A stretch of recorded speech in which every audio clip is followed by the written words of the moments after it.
Enrique Hill patuloy na pino-promote ang kanilang movie na darating. Strange Frequencies. The strange chills you want for Christmas. It's going to be spooky Christmas. Filipinos are getting ready for a bone-chilling at the 2024 Metro Manila Film Festival, with the upcoming horror film, Strange Frequencies Taiwan Killer Hospital. The first Filipino meta-found footage horror film, directed by Karen Go, and starring MMF, returning Enrique Hill, and Jane De Leon is destined to chill moviegoers this Christmas, but in a unique way.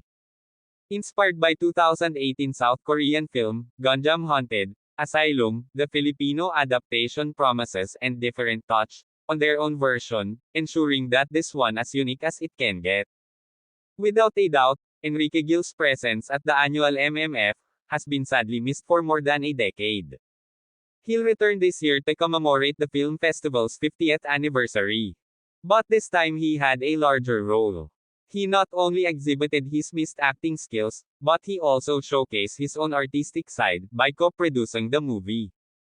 But for this opportunity, this film, this type of movie, I cannot miss out on this. It's Philippines' first found footage movie, and sabi ko, I really want to be part of it.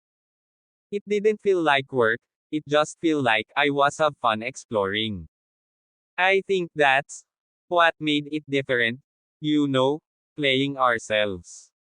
Despite the surprise offer for the job, Jane De Leon felt the film was already familiar to her, however it has distinct depth, as she must depict herself, authentic ally in the film, as Hill stated.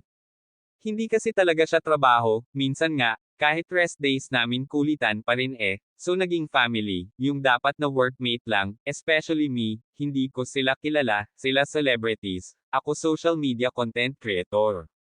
Said YouTuber Sakero. Thank you for watching.